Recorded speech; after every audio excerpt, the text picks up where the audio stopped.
eu gostaria que o senhor também falasse a respeito dos campos de concentração. Perfeito. Como era? Por quê? Quem criou? Quem aceitou? Porque é uma ideia muito perversa para alguém acordar num belo dia de sol, olhar para o céu e falar assim, ó, nossa, e se eu meter gente dentro de forno?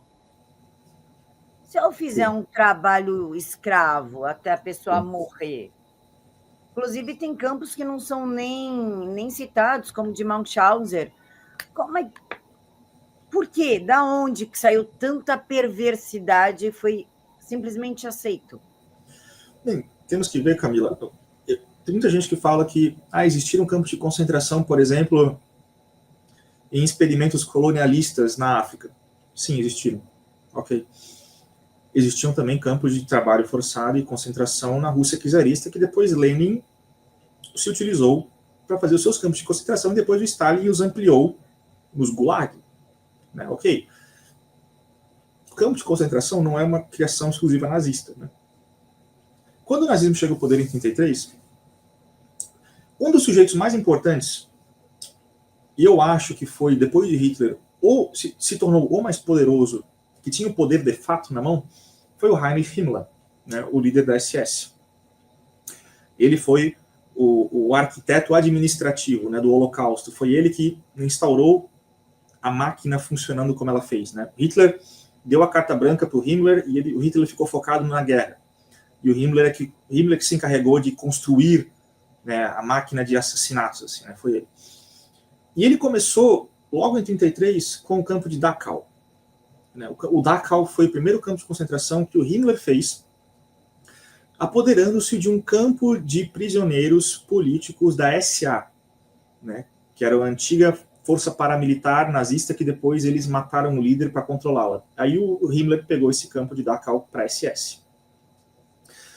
E nela, ele começou a experimentar métodos de controle de presos e como fazer os presos serem produtivos, digamos assim, para o regime. Pasme, ele fazia isso numa época, em 1933, 1934, que o regime nazista tinha acabado de chegar ao poder. Eles não tinham poder absoluto em todo o Estado alemão ou prussiano. Não, eles tinham coalizões com a burocracia, com o exército, né, com alas da burguesia. Eles não podiam simplesmente baixar o decreto que eles queriam e prender quem eles queriam e matar quem eles queriam. Nessa época, não.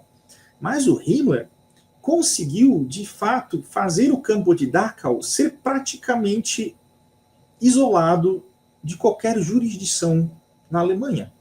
É como se ele criasse uma pequena ilha de jurisdição dele mesmo e da SS ali, de maneira que nenhum outro órgão do governo alemão interferisse. Isso, para mim, foi o grande golpe de genialidade perversa de Himmler, e a partir desse ponto cego na jurisdição alemã na época, começou a se espalhar o controle da SS e o modus operandi de assassinato, de tortura, que ele implementou no campo de Dachau, que depois foi ampliado na guerra para a Polônia ocupada. Né? O cérebro dos campos de concentração, o seu modo de funcionar, foi o Himmler. Né? Ele é que se ocupava da perversidade, métodos de perversidade em si. O Hitler praticamente não se intrometia no dia a dia ou no modus operandi do campo, do extermínio e coisa assim. Ele sabia o que estava acontecendo? Claro que sim. Precisava-se da autorização de Hitler para eles funcionarem? Absolutamente sim. E Hitler deu essa autorização. Mas ele não se preocupava com esses pormenores, uma vez que ele havia dado o sim. O Himmler fazia isso. Então, esses campos, a ideia de você exterminar o número de gente o mais rápido possível surgiu na guerra em 1941, quando eles ocuparam a Polônia e tinha muitos judeus e muitos eslavos lá. Eles poderiam deportá-los? Poderiam, mas eles poderiam fazer o seguinte, poderiam se aproveitar deles para ter mão de obra escrava também. Isso foi uma exclusividade do nazismo? Não. A União Soviética já fazia isso. A União Soviética já tinha trabalho escravo. Sob as ordens da NKVD de Stalin, né? Os nazistas fizeram o mesmo. Contudo, haviam parcelas daquela população que não eram muito boas para trabalho braçal forçado. Notadamente mulheres, crianças, enfermos e velhos. como lidar com isso?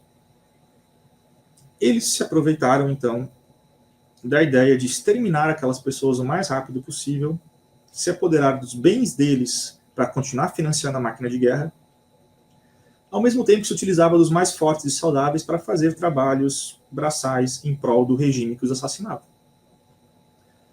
Isso é perverso e imoral, absolutamente. Mas para os nazistas era? Não. Por quê? Porque os nazistas se viam como destinados pela história a destruir a raça parasita que eram os judeus. Hitler se via destinado a implementar na história uma batalha decisiva entre arianismo e judaísmo, e o arianismo tinha que ganhar para salvar a raça humana. Então, quando os nazistas matavam um judeu, para eles não era um crime, era uma salvação da humanidade, da raça ariana. Isso eles falavam para todos os executores, os guardas que trabalhavam nesse maquinário de assassinato em massa. Eles tinham que explicar isso. Tinham grandes aulas de endoutrinação para ensiná-los, esses caras não são humanos, esses que estão morrendo não são humanos, são parasitas, que nós estamos destinados a exterminar se nós queremos salvar não apenas a raça alemã e a Alemanha, mas toda a humanidade, porque o arianismo, os arianos são o ápice da evolução humana. E o maior crime seria não matá-los, mas deixá-los vivos para que eles possam se vingar de nós. É justamente um pensamento revolucionário que coloca o assassinato histórico de uma raça como objetivo principal da bondade humana. E a perversão completa, a inversão completa da moralidade. É por isso que eles fizeram o que eles fizeram.